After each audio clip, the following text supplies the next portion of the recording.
Toto je príbeh Márie Antónie, rakúskej princeznej, ktorá sa stala Máriou Antoanetou, najznámejšou kráľovnou Francúzska.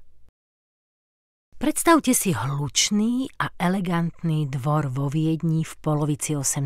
storočia. V jeho centre stojí žena, ktorá vládne autoritou, rozumom aj srdcom. Cisárovná Mária Terézia, jedna z najmocnejších žien Európy, panovníčka a 16-násobná matka.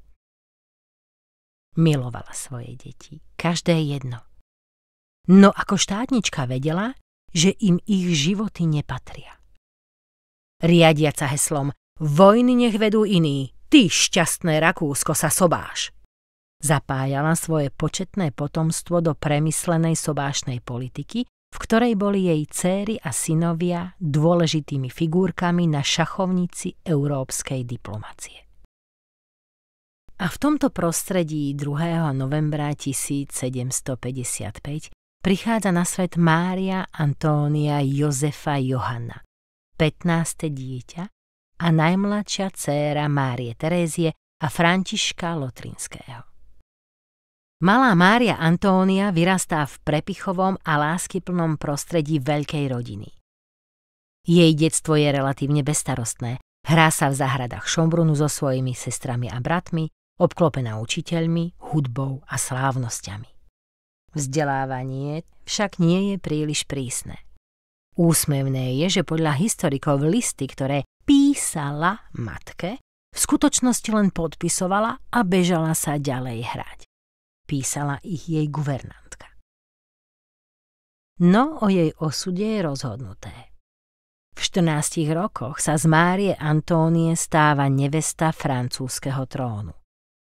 Mária Terézia ju vybrala ako ideálnu kandidátku na spečatenie spojenectva medzi Habsburgovcami a Bourbonmi.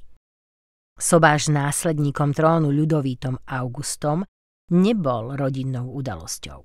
Bol to politický ťah, ktorý mal spojiť dve veľmoci. Pre Máriu Antóniu začínajú mesiace príprav.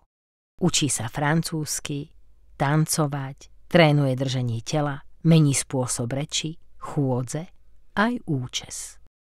Všetko preto, aby zapadla do sveta, ktorý má úplne iné pravidlá. Do Versailles.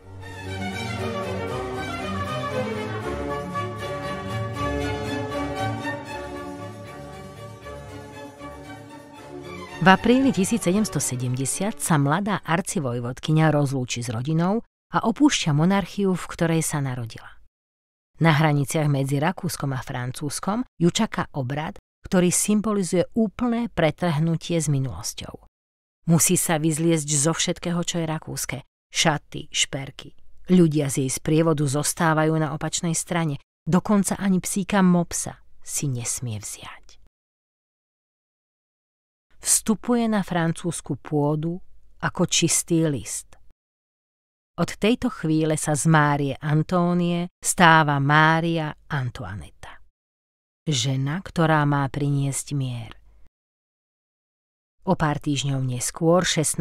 mája 1770, sa vo Versailles koná veľkolepá svadba. Z rakúskej arcivojvodkyne sa stáva francúzska korunná princezná, budúca kráľovná.